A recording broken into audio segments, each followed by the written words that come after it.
माननीय पोलीस आयुक्त नाशिक शहर यांच्या संकल्पनेतून विभाग झोन 2 म्हणजेच नाशिक रोड पोलीस ठाणे, उपनगर पोलीस ठाणे,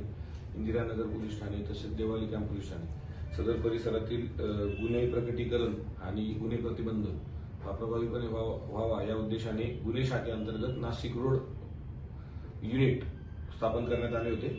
आणि सदर युनिटला गुन्हे उघड करणे, प्रतिबंध करणे आणि रेकॉर्डर आरोपींना ताब्यात घेऊन संबंधित पोलिसांना ताब्यात देण्याची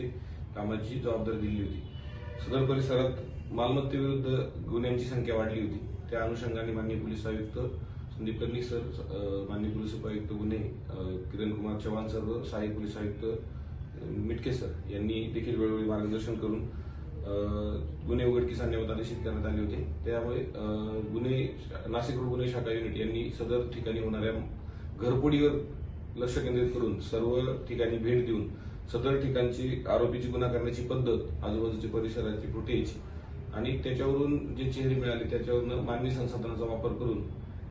गुन्हे शाखा नाशिक रोड येथे काम करणारे दत्तात्रय चकोर असतील, मंगेश जगजाप असतील, गांगुर्डे साहेब असतील किंवा भरत राऊत यांनी अथक परिश्रम करून त्या आरोपींची नावं निष्पन्न केली। त्याच्यामध्ये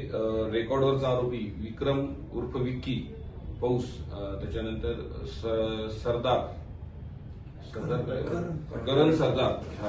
हे रेकॉर्डवरचे आरोपी असल्याचं निष्पन्न झालं। त्यांना काल उशिराने ताब्यात घेऊन त्यांच्याकडे केलेल्या चौकशीत त्यांनी नाशिक शहरात एकूण 7 ठिकाणी घरफोडी केल्याचे सांगितले आणि त्यांनी संबंधित सोनारांना सोने विकल्याची देखील माहिती दिली। त्यामुळे त्यांच्याकडनं ते सोनं जवळजवळ 10 तोळे सोनं आणि 1 किलो चांदी अशी जवळजवळ 11 लाखाचा मुद्देमाल त्यांच्याकडनं जप्त करण्यात आलेला आहे आणि एकूण 7 गुन्हे उघडकीस आणले आहेत। सदरची कारवाई माननीय पोलीस आयुक्त संदीप कर्णिक सर, माननीय पोलीस उपायुक्त किरण कुमार चव्हाण सर आणि माननीय सहाय्यक पोलीस आयुक्त संदीप मिटके सर यांच्या मार्गदर्शनाखाली नाशिक रोड गुन्हे शाखेने केलेली आहे।